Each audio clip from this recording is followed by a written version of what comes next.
Assalamualaikum warahmatullahi wabarakatuh. Halo guys, welcome back to my channel bareng gue Ivoy di SP93. Yaps, balik lagi dengan cerita horor, balik lagi dengan pengalaman-pengalaman mistis yang pernah dialami oleh seseorang di sekitar kita. Dan pada kesempatan hari ini, gue akan membawakan sebuah cerita yang dialami oleh Kak Imel. Dan sebelumnya gue mau mengucapin terima kasih banyak kepada Kak Imel yang telah memberikan gue izin untuk membagikan pengalaman yang pernah dia alami, pengalaman horor yang pernah dia alami di salah satu mes di rumah sakit jiwa. Dan ini dia ceritanya. Itu Kak Imel ini adalah salah seorang siswi dari salah satu SMK farmasi yang ada di Bekasi. Dan Kak Imel ini kebetulan melaksanakan PKL selama 3 minggu di salah satu rumah sakit jiwa yang ada di Bogor, Jawa Barat. Yap, seperti yang kita ketahui, rumah sakit jiwa itu walaupun kita tidak mengundang unsur mistis, pasti udah akan kerasa kental banget dengan mistisnya. Karena di Indonesia orang dengan gangguan jiwa seringkali dikaitkan dengan hadirnya makhluk astral atau makhluk ketiga. Nah, dan sebetulnya cerita ini gak ada hubungannya dengan rumah sakit jiwa tersebut, tapi cerita ini ada hubungannya dengan Wisma, tempat tinggal Imel dan juga teman-temannya selama melaksanakan PKL di rumah sakit jiwa tersebut. Imel dan teman-temannya melaksanakan PKL selama 3 minggu di rumah sakit jiwa tersebut. Dan karena memang rumah sakit jiwa ini adalah rumah sakit yang sering kali dipergunakan untuk PKL, KKN dan lain sebagainya, sehingga pihak dari rumah sakit tersebut dengan sengaja menyediakan mes untuk para siswa ataupun mahasiswa yang sedang melaksanakan PKL ataupun KKN di rumah sakit jiwa tersebut. Begitupun dengan Imel dan juga rombongannya. Mereka ya sudah, daripada kita harus mengeluarkan budget lagi, mending kita tidur di wisma yang telah disediakan aja, atau di mes yang telah disediakan. Mes yang Imel tempatin itu berada di belakang dari rumah sakit jiwa tersebut, dan di situ tersedia 3 mes. Kita sebut aja mes A, mes B dan juga mes C. Di dalam mes itu isinya itu bentuknya itu sama persis seperti tusuk sate. Ya, dan Imel sama teman-temannya kebetulan mendapatkan mes di mes A, karena kebetulan mes B dan juga mes C sudah ada yang ngisi.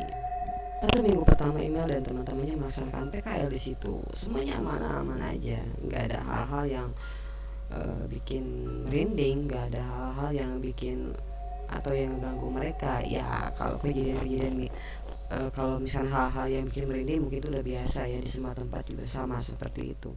Dan tiba-tiba si siswa atau siswi yang sedang melaksanakan PKL dari sekolah lain yang tinggal di Wisma C ini, mereka telah selesai melaksanakan PKL-nya dan kembali ke tempatnya masing-masing atau ke rumahnya masing-masing.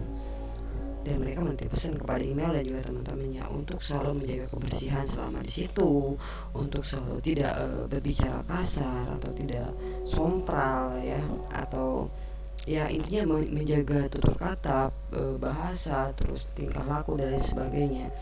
Ya Imel pun sama teman-temannya nurut, dan memang tidak ada kejadian apa-apa. Hingga ketika si Wisma C ini kosong, Imel mengajukan kepada pengurus dari Wisma tersebut untuk pindah ke Wisma C, karena Imel sama teman-temannya ngerasa kok di Wisma C ini kayak kelihatan lebih bersih, lebih asri, lebih penerangannya juga lebih terang dan lain sebagainya. Dan hasil, pengurus dari Wisma tersebut pun mengizinkan, hingga Imel dan juga teman-temannya pindahlah ke Wisma C ini. Beberapa hari kemudian, tiba-tiba si pengurus Wisma ini datang lagi nih, memberikan informasi bahwa Wisma C ini akan segera ditempati oleh mahasiswa dari Universitas Banten. Ya, alhasil Imel sama teman-temannya gak punya pilihan lain selain balik lagi ke Wisma A, karena dari awal mereka menempati di Wisma A. Setelah mereka balik lagi, ya Imel senang-senang aja sih ya ada mahasiswa dari Universitas Banten, karena mayoritas dari kelompok Imel ini adalah perempuan, sementara mahasiswa yang dari Universitas Banten itu mayoritas adalah laki-laki. Secara otomatis ya buat Imel sama teman-temannya kapan lagi bisa cuci mata.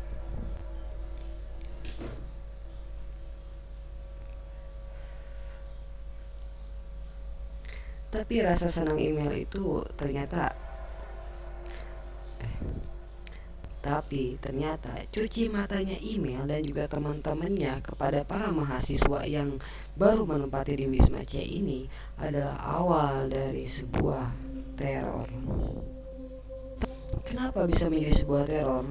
Karena ternyata mahasiswa dari Universitas Banten ini bertolak belakang atau sebaliknya dari para siswa yang sedang melaksanakan PKL di situ. Ketika para siswa menjaga tutur kata, perbuatan dan juga kebersihan selama di lingkungan Wisma, berbeda dengan mahasiswa di Universitas Banten ini. Mereka sering membuat kegaduhan, terus membuang sampah atau untung rokok di mana saja, dan ya pokoknya membuat kegaduhan yang membuat bikin rame di wisma tersebut. Bahkan berkali-kali dikasih tahu pun ya mereka kayak semacam apaan sih gitu, suka-suka gue dong, gue mau ngapain. Tanpa mereka sadari, inilah awal teror dari kegaduhan yang telah mereka buat. Satu orang dari taman email mengalami kesurupan. Kesurupan ini pun susah banget untuk dikeluarkan, karena ketika dikeluarkan dia masuk lagi, ketika dikeluarkan dia masuk lagi, selalu seperti itu bergantian. Dan bedanya kesurupan ini dengan kesurupan lainnya adalah kalau kesurupan masal kan biasanya langsung semuanya langsung kesurupan. Kalau ini enggak, mereka bertahap. Satu orang kesurupan, nambah lagi satu, nambah lagi satu, nambah lagi satu. Itu bisa di hari yang berbeda ataupun di jam yang berbeda. Dan semuanya pun sama, ketika mereka dibersihkan keluar masuk lagi, ketika mereka dibersihkan keluar masuk lagi, sampai pada akhirnya dari 10 orang kelompok email hanya 4 yang tersisa, dan 10 orang dari kelompok lainnya hanya 1 yang tersisa. Jadi total kesurupan massal ini dari 20 orang hanya 5 orang yang selamat. Selama kesurupan berlangsung pun mereka masih tetap menjalankan aktivitas seperti biasanya, karena kesurupannya pun enggak kayak yang teriak-teriak, nyakar-nyakar atau dan lain sebagainya, enggak. Tapi mereka lebih ke kayak bengong, enggak nyambung lah kayak gitu. Hingga satu ketika Ima ngerasa kalau temannya, kita sebut aja Desti, kalau temannya ini udah mulai punya gelagat aneh, udah mulai kok temen gue bohong baik gitu. Hingga email, ya udahlah gue harus cari cara nih supaya temen gue ini nggak bengong gitu. Email mengajak temannya untuk makan di luar, dan temannya pun mengiyakan untuk makan di luar. Mereka makan di luar dari komplek wisma tersebut ya. Dan memang benar, selama makan di luar itu email dan juga temannya udah ngerasa tenang, tenang banget ya gitu, nggak ada gangguan, nggak ada ini, nggak ada itu, nggak ada kejadian-kejadian horor ataupun lain sebagainya. Tapi berbeda ceritanya ketika mereka balik lagi ke wisma tersebut. Ternyata ketika email dan temennya balik lagi ke wisma, situasi di wisma itu ternyata semakin mencekam. Selama mereka keluar itu ternyata di wisma itu yang kesurupan tuh masih terus berlanjut, keluar masuk, keluar masuk, keluar masuk, gak ada hentinya. Hingga mungkin temannya email atau Desti ini udah benar-benar ngerasa, aduh gue takut nih, sampai-sampai Desti udah mulai kelihatan, dia mulai kelihatan bengong, dia udah mulai kelihatan kosong. Dan di situ pun email nggak patah semangat. Email berusaha untuk menyadarkan Desti dengan, ayo kamu tuh bisa, lawan jangan kayak gini, lu tuh bisa kayak gitu. Dan email pun berusaha untuk mengalihkan kekosongan Desti dengan ngajakin Desti ngobrol dari mulai tentang makanan, kuliner, wisata, bahkan ngobrolin tentang cowok-cowok yang mereka sukai atau ngegosip dan lain sebagainya, mereka obrolin. Itu adalah trik dari email supaya Desti itu tidak bengong. Dan memang hasilnya ya, Desti ini udah mulai bisa kayak yang ya gue bisa kok ngajakin ngobrol, gue santai kok, gue nggak tegang dan lain sebagainya. Tapi ternyata itu tidak berlangsung lama, karena ketika email kebetulan kebelet pengen ke belakang, dia meminta teman satunya lagi untuk ngejagain Desti. Dia bilang, tolong jagain temen gue ya, gue mau ke belakang dulu. Dan email pun langsung bergegas ke belakang. setelah balik dari belakang, dan disitulah email melihat Desti yang sudah kesurupan. Ya mungkin karena temannya yang satu bingung ngajakin ngobrol seperti apa dan lain sebagainya, karena dia juga ngerasa takut atau hal lain sebagainya, hingga Desti ternyata bengong dan ya dia mulai kesurupan. Tapi memang kesurupannya Desti pun juga sama, dia nggak ada yang teriak-teriak, dia nggak ada yang ngomong satu kata pun, dia hanya diem. Setelah itu email berusaha buat nyadarin Desti. Dia tepuk-tepuk Desti, dia panggil-panggil Desti, sadar, lu harus sadar, lu bisa kok, lu lawan, lu jangan kayak gini, lu lawan. Walaupun pada kenyataannya itu semua tidak membuahkan hasil, hingga pada akhirnya email memutuskan untuk memanggil Ega. Ega ini adalah cowok yang dari kelompok dari email sendiri, yang kebetulan Ega ini adalah seorang indigo dan bisa menangani hal-hal yang seperti itu, karena selama proses kesurupan massal ini berlangsung, selain dari pengurus mes dibantu juga oleh Ega untuk menyadarkan siswa-siswa yang sedang kesurupan massal. Ega berusaha buat nyadarin Desti, ya sama seperti yang lainnya. Ketika Desti sudah sadar, kayak gitu lagi, sadar lagi, kesurupan lagi, terus aja bolak-balik mondar-mandir seperti itu. Hingga pada akhirnya Ega mengatakan kepada email, Mel, lu bisa bantuin gua nanganin ini semua, karena gua nggak bisa nanganin ini semua sendirian. Email bingung, dengan cara apa gue nolongin lu, gue nggak bisa apa-apa gitu. Yang pada akhirnya Ega bilang, lu baca ayat kursi, baca apa gitu. Dan email pun emang ngerasa kalau Ega lebih dibutuhkan di ruangan sebelahnya, karena memang di situ hampir semuanya kesurupan. Pada akhirnya ya udahlah, gue bisa jagain Desti. Email berusaha buat terus nyadarin Desti, dan sama aja, makhluk yang ada dalam tubuh Desti ini tuh keluar masuk. Di mes tersebut juga pernah diadakan pengajian untuk mengusir makhluk-makhluk tersebut.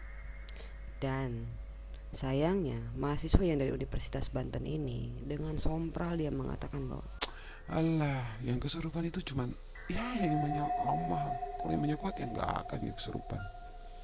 dengan santainya mahasiswa tersebut melakukan atau mengucapkan kata-kata itu. Dan hasilnya setelah pengajian itu selesai, justru mahasiswa itu juga ikut kesurupan. Kesurupan yang awalnya hanya dari siswa-siswa kesehatan teman-temannya email, kini bertambah merembet ke para mahasiswa yang dari Universitas Banten. Balik lagi ke cerita Desti. Desti sudah mulai benar-benar bergelagat aneh. Dia memang kesurupannya Desti ini memang tidak ngomong yang macam-macam, tidak melakukan hal yang lain-lain. Dia cuma diem bengong. Tapi kaki dia tuh nggak bisa berhenti, kaki dia tuh goyang-goyang sendiri, bener-bener nggak bisa berhenti, sampai email udah ngerasa capek, email udah ngerasa geram, dia juga udah ngantuk karena udah malam. Email bilang, pergi loh, gak usah lu gangguin kita, gak usah lu gangguin teman gue capek, gue pengen tidur. Email bacakan lagi ayat kursi berkali-kali,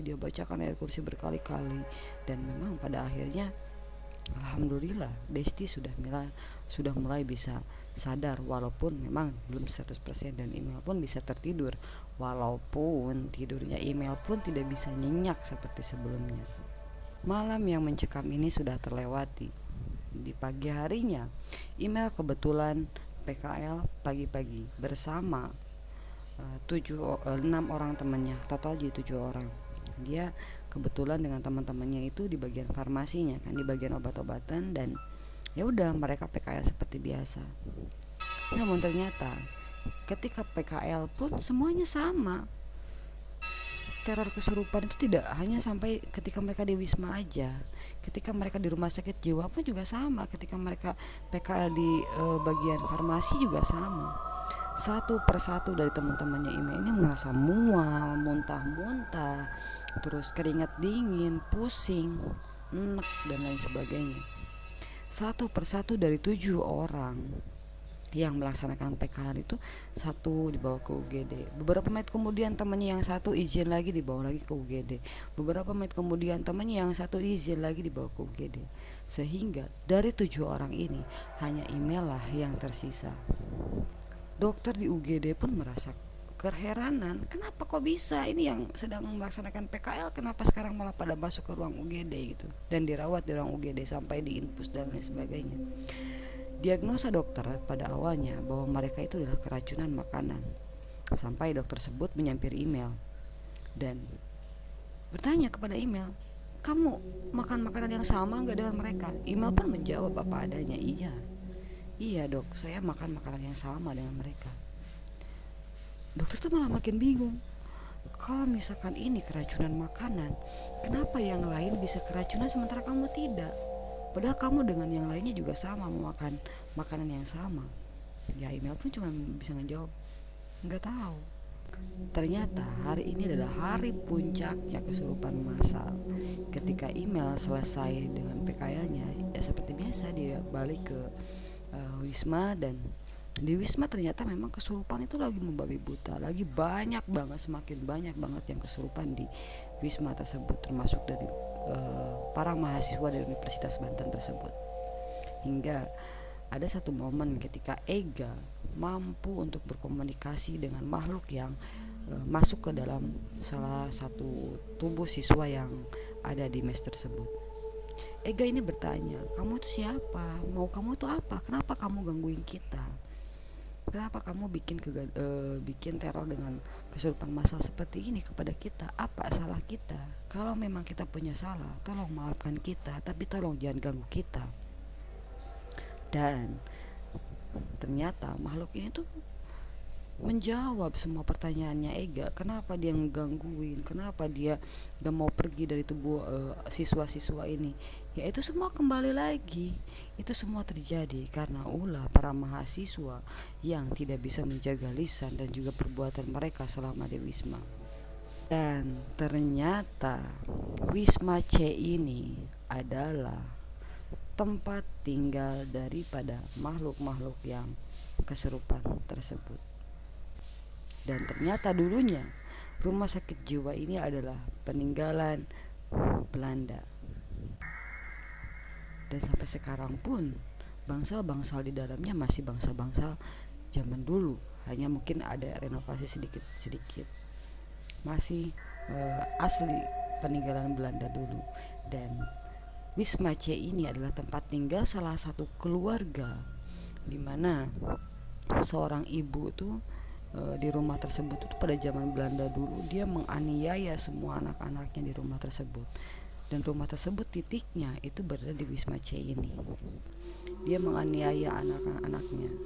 Dan yang Ega ajak bicara ini adalah kakaknya, bisa dikatakan adalah anak tertua dari orang tua yang menghakimi anaknya tersebut. Jadi ceritanya dulu ketika si ibunya ini berantem dengan suaminya, maka anak-anaklah yang menjadi sasarannya di situ. Dan Email pun penasaran dengan makhluk yang masuk ke tubuh Desti atau yang mengganggu Desti. Email bertanya, terus yang masuk ke teman saya itu siapa? Dan makhluk itu pun menjawab, itu adik saya. Dia tidak bisa bicara. Dia tunawicara. Dia gagu. Dari situ udah mulai kepikiran, oh ternyata ini yang menyebabkan kenapa Desti itu selama kesurupan tuh dia nggak bicara apa-apa, tapi hanya kakinya aja yang nggak bisa diem. Dia nggak bisa berbicara, nggak apa, dia cuma bengong dan lain sebagainya. Dari situ terjadilah negosiasi antara Ega dan juga makhluk astral tersebut atau makhluk yang membuat orang-orang di situ kesurupan. Ega meminta maaf atas nama teman-teman dan lain sebagainya, meminta mereka untuk segera pergi dan jangan mengganggu mereka lagi. Dan ya terjadi negosiasi lah di situ hingga pada akhirnya si makhluk tersebut mengiyakan untuk pergi dari tubuh anak-anak yang sedang melaksanakan PKL ini. Tapi di sini ada yang berbeda. Ketika makhluk astral tersebut mau pindah dan mau keluar dari tubuh-tubuh para siswa, berbeda dengan makhluk-makhluk astral yang membuat kesurupan para mahasiswa. Mereka nggak mau keluar dari situ. Mereka nggak mau keluar dari mahasiswa-mahasiswa itu. Dan ternyata kenapa mereka tidak mau keluar? Karena ternyata para mahasiswa itu mempunyai ilmu-ilmu kebatinan, dan mereka menyalahgunakan ilmu-ilmu kebatinannya di wisma tersebut. Jadi mereka ngerasa karena mereka jagoan, karena mereka punya ilmu kebatinan dan lain sebagainya, mereka dengan gampangnya menantang makhluk-makhluk astral yang ada di situ. Suasana di kelompok dari email ini udah mulai kondusif. Teman-temannya email yang dari UGD pun udah mulai berdatangan dan udah mulai sembuh seperti biasa. Ya mungkin hanya tinggal pusing-pusingnya sedikit. Terus Desti pun udah mulai sembuh total, hanya kakinya udah nggak gerak-gerak lagi. Dan ya walaupun sebetulnya teror nggak sampai di situ aja, karena para mahasiswa ini masih tetap posisinya kesurupan, dan ada beberapa siswa juga yang masih ngerasa, aduh kayaknya gue udah nggak kuat nih, kayaknya gue bakal kesurupan lagi deh, kayaknya gue ngeliat sesuatu di kamar mandi, oh kayaknya kamar mandi itu penuh banget, mereka kayaknya datang nyamperin gue dan lain sebagainya. Tapi di situ Ega dan juga email berusaha untuk menyadarkan mereka dengan, lu jangan kayak gini, lu harus kuat, lu jangan bengong gitu dan lain sebagainya. Dan memang pada akhirnya para siswa dari sekolah farmasi ini bisa sembuh atau bisa nggak diganggu lagi oleh makhluk-makhluk tersebut, walaupun gangguan-gangguan itu masih terus dan kesurupan-kesurupan itu masih terus berlanjut keluar masuk kepada para mahasiswa Universitas Banten. Ya di situ pun email sih bodo amat lah dengan para mahasiswa, atau ini juga karena ulah mereka, karena kegaduhan yang mereka buat, karena hal-hal yang mereka lakukan sehingga kesurupan massal ini terjadi. Dan setelah itu email dan juga teman-temannya meminta pengurus Wisma untuk mereka pindah ke Wisma B. Memang di Wisma B ini tuh udah kelihatan pencahayaannya redup, ya agak sedikit horor kalau dilihat secara kasat mata. Walaupun pada kenyataannya ternyata ketika mereka pindah ke Wisma B ini, semua teror berakhir di situ untuk para siswa dari farmasi. Tapi teror untuk para mahasiswa dari Universitas Banten itu masih berlanjut. Dan email dan teman-temannya pun bisa menyelesaikan PKL tanpa gangguan lagi. Banyak pelajaran yang bisa kita ambil dari cerita atau pengalaman horor yang dialami oleh email ini, terutama dari para mahasiswa Universitas Banten, bahwa setinggi apapun ilmu yang kita punya, bukan berarti kita harus bisa menantang orang lain atau makhluk lain. Karena di atas langit itu masih ada langit, jadi kita gak usah takabur. Ilmu yang kita punya itu memang harus kita bagikan, tapi bukan dengan cara menantang, atau bukan dengan cara pengen menunjukkan seolah-olah ini gue yang paling keren, ini gue paling hebat loh, ini gue paling kuat loh. Setinggi apapun ilmu yang kita punya, jadikanlah itu bekal, bukan untuk dijadikan senjata untuk menunjukkan diri paling kuat. Yaps, itu dia ceritanya. Dan sekali lagi gue mengucapkan terima kasih banyak kepada Kak Email yang telah mengizinkan gue untuk nge-share cerita ini kepada kalian semua. Dan buat kalian semua yang punya pengalaman atau cerita horor pribadi dan ingin berbaginya kepada kita semua, kalian boleh kirim cerita horor kalian atau pengalaman horor kalian ke voiceselfie@gmail.com, dan itu akan gue bacakan atau akan gue ceritakan di konten-konten selanjutnya. Sebelum gue tutup, gue gak akan pernah lupa untuk mengingatkan kalian, jangan lupa untuk selalu mendukung channel gue dengan cara like, comment, and share sebanyak-banyaknya biar orang lain mengetahui apa yang kalian ketahui. Dan jangan lupa subscribe channel gue supaya gue lebih termotivasi lagi untuk mengembangkan channel gue lebih baik lagi, dan nyalakan lonceng notifikasinya biar lu semua gak ketinggalan video-video terbaru dari SB93. Terakhir, gue Ivoy dari SB93 pamit, sampai ketemu lagi di video-video selanjutnya dan bye bye.